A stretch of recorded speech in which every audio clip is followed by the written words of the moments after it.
Donald Trump signals a new approach in immigration enforcement operations in Minneapolis following a second deadly shooting by federal officers over the weekend. But what do Americans actually think about this administration's immigration and deportation policies? How have those views possibly changed in light of Minneapolis? And what does it all mean for this year's midterms? From the opinion pages of the Wall Street Journal, this is All Things with Kim Strassel. Welcome to All Things with Kim Strassel, and here to provide some answers to those questions is the much esteemed pollster Scott Rasmussen, president of RMG Research. Scott, thanks so much for coming back on. Kim, it's always great to chat with you, and especially about a topic like this where there's so much confusion. Yeah. And you know what? I'm looking very forward to hearing your thoughts on this because I want to remind our listeners that the last time you came on, I went and looked it up. It was August 2024, right before the election. And I asked you what you thought might be a sleeper issue, a topic that wasn't getting a lot of attention that could play a role.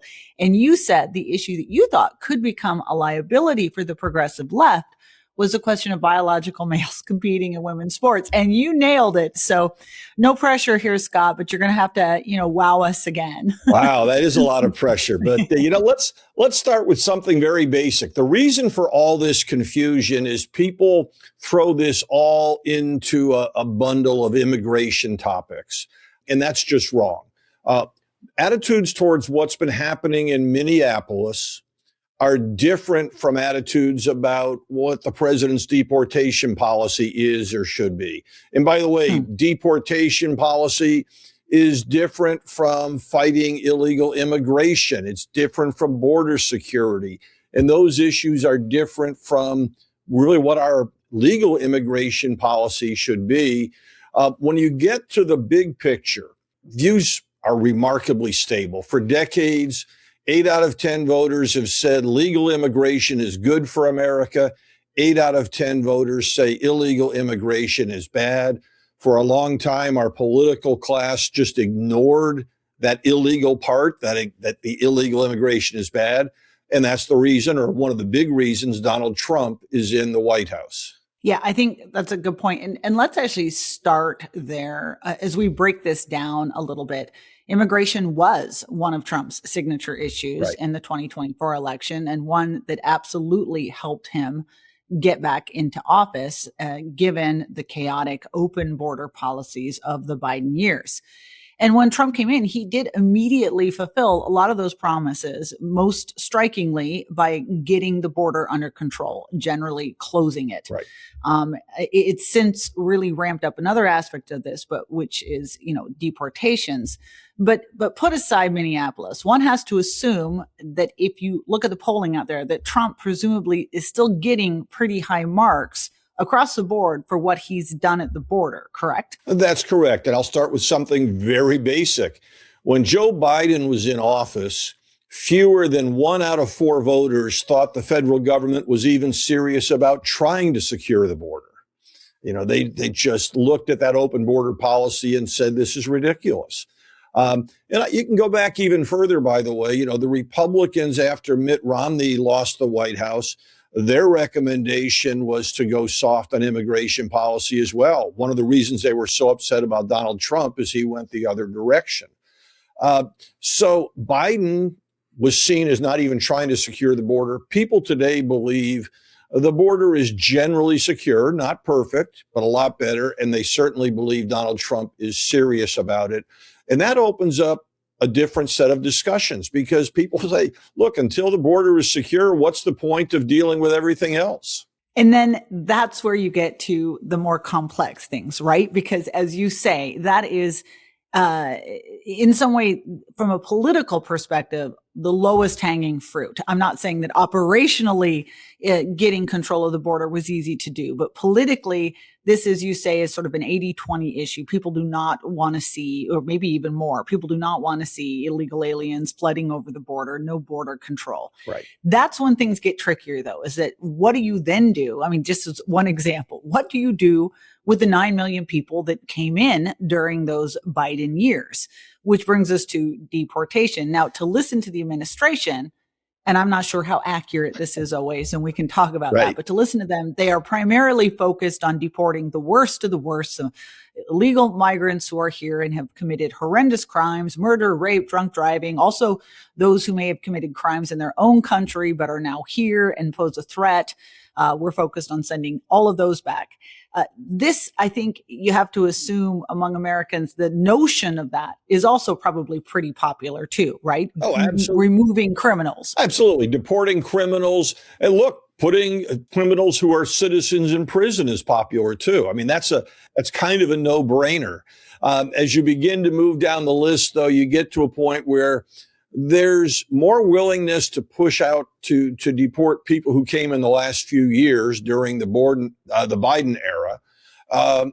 But somebody who's been here a while, you begin to say, well, if they've been here a while and they've played by the rules and their only crime was crossing the border illegally, maybe we ought to find a way for them to stay.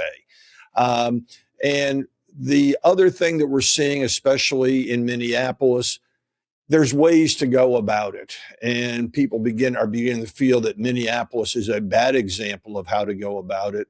Kim, I want to make a real basic point here. Any of these questions that we talk about, any of the polling data that we talk about, the real answers are more nuanced than the way they get thrown about. We've done a lot of polling on the follow the money theme. How do you get rid of illegal immigrants? You don't send any federal money or federal benefits for illegal immigrants. You require that employers verify that all of their employees are legal residents. And those sound like very firm and hard positions. But nobody really wants to deny an illegal immigrant access to an emergency room for a legitimate emergency. So there's a little bit of wiggle room there. On the question of legal residents being the only people who can get jobs, there's a recognition that farmers and other industries have relied on the wages and the work of illegal immigrants. When we ask about that, people are kind of saying maybe the employer, because they broke the law too, maybe the employer should pay a fine and sponsor some of these workers. But what we find in all of those cases is it's like a do-over. Okay, we know you've had this bad practice. We'll let you sponsor this person to stay. You'll pay a fine, but you have to promise you will not do it again. And if you do, you acknowledge there will be severe penalties. The point here is these things people recognize that reality is complex. Granted all that nuance, and I do want to talk about some of that nuance because it's fascinating, and it just gets to the point that often what we think with our heads is not what we also ultimately feel with our hearts. Right. There's that dichotomy. But putting the nuance aside for a minute, what do the numbers actually say though, broadly, about how Americans feel about deporting those who are here who have not committed crimes, who, they just came and they wanted to find work. They've integrated somewhat into their community, but they are here illegally. They do not have papers. They're not. So what is the general view, and how does that break down, or is it a partisan issue? Does it divide along demographics? Like, how do those numbers shake out? Most voters, even as recently as yesterday, say we should deport anybody who's here illegally. Just over 50% in our polling. That number has been fairly stable. About 40% disagree. There's a partisan divide there. But this feeling has been pretty consistent for a long time. And something else that goes along with it, and I think gets into the way we talk about the issue, most voters, about 6 in 10, say the proper term is illegal immigrants. They reject the idea that we should be calling somebody who came here illegally an undocumented worker or undocumented resident. Interesting. And that's a big deal. The only group that says we should call them undocumented are the people who say we should have open borders. And when you look at that number, though, and maybe this gets into the nuance, but does that number change for you? Do you see it changing? Right now, we're talking about, you mentioned tactics, Right. the way things are unrolling in Minneapolis. The street stops, the raids, obviously the shootings, all the activism, the mayhem. Does that then, even the people who have long been part of that number that you said, yes, we should deport people that are here illegally, does that change their minds about things? Well, let's start with the numbers in Minneapolis. 55% of voters right now say that, you know what, we should pull all ICE agents out of Minneapolis, out of the state of Minnesota. Governor Walz has asked it. We don't like the chaos we're seeing. We need to get those agents out. These are people in Minneapolis? Yeah, it's a national survey, but when we're talking about the situation in Minneapolis, they're saying, we gotta do something. People don't like what they're seeing. It has somewhat dented support for the president's deportation policy. The number who say that the 52% right now who say they support his policy is down 4 points from a month or so ago. Another measure that we use, and with an event like what's going on in Minneapolis, it's sometimes hard to ask about the specifics. You want to talk about some more general trends. We have been tracking from the beginning of the administration a question of, have the deportation efforts gone too far? And right now, 43% of voters say, yep, they've gone too far. Those numbers have been growing throughout the Trump administration. They have not jumped during the events in Minneapolis. And 49% of pluralities disagree and say, no, they haven't gone too far. So when you look at that specific situation, people are saying, yeah, we want to get rid of illegal immigrants, but we're uncomfortable with what we're seeing on our TV right now. We're uncomfortable with the tactics. And I think there's also a real discomfort with the killing of Alex Preddy, a different circumstance than we saw with the killing a few weeks earlier of a woman who was actively blocking ICE agents with her car. You mentioned this is a partisan issue, and I have to assume that the numbers that make up that, because it sounds like it's pretty evenly divided there, that it's a very much of a Republican Democratic position. Have you seen a movement? Where do independents play in all of this? Are they a big part of those numbers switching? They are unhappy with both sides in this. They're unhappy with the tactics used by the protesters. They're unhappy with the tactics used by ICE agents. They are, most people, we talk about independents like they're a real huge segment of the population. Most independents lean one direction or the other, and their partisan lean reflects their view on immigration and other core issues. So right now, what we're seeing is a lot of disenchantment, but not so much. This is not a hugely impactful issue in terms of changing anybody's mind. People are seeing what they expect to see. Oh, that's interesting. This also raises a really interesting question for me, which is whether or not this cuts the other way. Because again, if you just read the newspapers, everything Donald Trump is doing on immigration is hurting him in the polls, et cetera.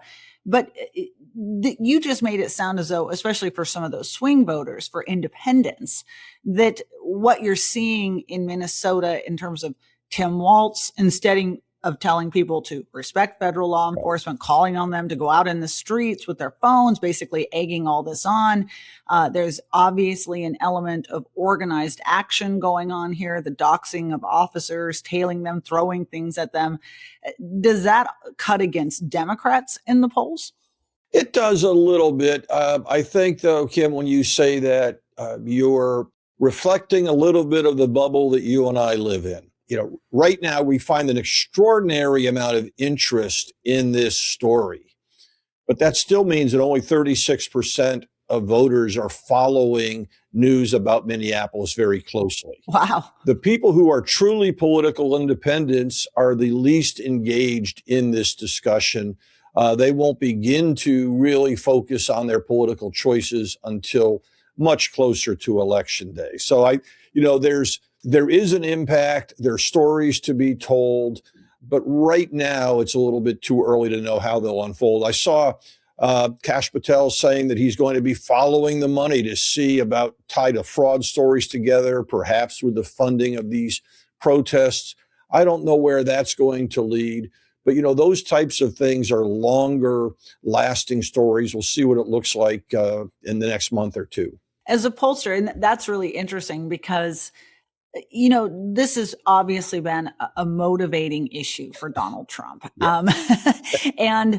But it is worthwhile pointing out that all the things that we're not talking about at the moment, because we are talking about Minneapolis, right? Mm-hmm. We're not talking about the new tax regime that just came into effect that the Republicans are incredibly, pleased with, and they want people to know about the higher refunds they're going to get from the IRS. Nobody's talking about that. We're not talking about any of Trump's recent wins in foreign policy. We're not talking about whether or not things are improving in the economy.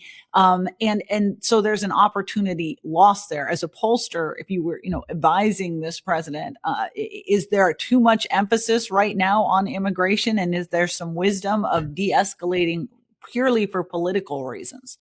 There's absolutely wisdom in de-escalating what's going on in Minneapolis for political reasons.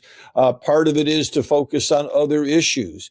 If you believe, as the president apparently does, and many Republican leaders, that the economy is getting better and will continue to get better, and it has to do with that tax regime, that's what you want to talk about. Because, James Carville said it long ago, in elections, it's the economy, stupid. Another reason for de-escalating is just this chaos sense. People, in the last, just over a month, we've seen the arrest of the president in Venezuela. We've seen the Greenland story and the news coming out of Davos. And it just seems like one thing after another. And then Minneapolis on top of it. And people are like, I just want to go to work. I want to raise my kids. You and me both. Yeah. I think the other part of this, and this is something that maybe challenges the conventional wisdom a little bit. We know the economy is going to be the driving issue of the midterms because it's the driving issue of just about every election. We also know that midterms depend on turnout.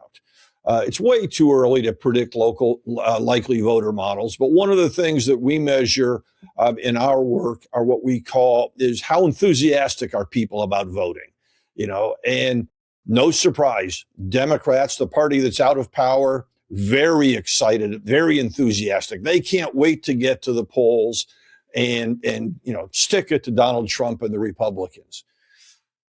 The other group, though, one of the things that we break out are segments within the parties. There's the Trump base, the people that prefer Trump-like policies, and then there's those who prefer more traditional, perhaps a little more moderate Republican policies. The conventional wisdom says that without Donald Trump, his base won't show up. That's not what the numbers show. The numbers show his base is just as fired up to show up at the polls as the Democrats are. It is the more traditional Republicans who are saying, I don't know what I want to do. I'm not sure I'm going to bother showing up. I'm not enthusiastic about it. So what that means as you look ahead to the midterms, the more that the president really tries to placate the base by going harder and harder, the more he's turning off the very people who are likely to vote for his team, but not terribly enthusiastic about it right now. Fascinating. Well, in that regard, then, what might he do in terms of immigration or other things to re-solidify and excite that particular segment of the party? I mean, one has to assume that even that part of the base, the Republican base, was pretty happy with his moves to close the border, for instance. And it's just been more recent things that make them uncomfortable and kind of turn them off a little bit. But what can he do to get back on top of this issue? Can he, or is it too late at this point? You've seen some of his moves this weekend. Is that the right move, the wrong move? What do you think? I think the biggest move the president could make on immigration right now is to get Minneapolis out of the news and don't fall into a similar dynamic in a place like Portland or some other hotbed of the progressive resistance. You want that out of the news. You want to continue to tout the border security efforts that you're making. And I would, in terms of the larger debate, I would say the president should say we need to stop the money. We need to stop all benefits from going to illegal immigrants. That's an overwhelmingly popular position. It is something that people instinctively understand. It ties into their notion of what's going on. And that also, I think there's something else in the numbers here, that it shifts the focus away from people who've come here illegally to government behavior. Voters can be angry at the government for luring people to come across the border illegally. At the same time, understand what those people are doing. Why wouldn't you want to come to America and create a better life for your family, especially if our government is offering you financial incentives to do so? So I think that's the focus I would take. So I couldn't agree with you more, because my general philosophy in life is that anything that goes wrong, it's the government's fault. A wise woman.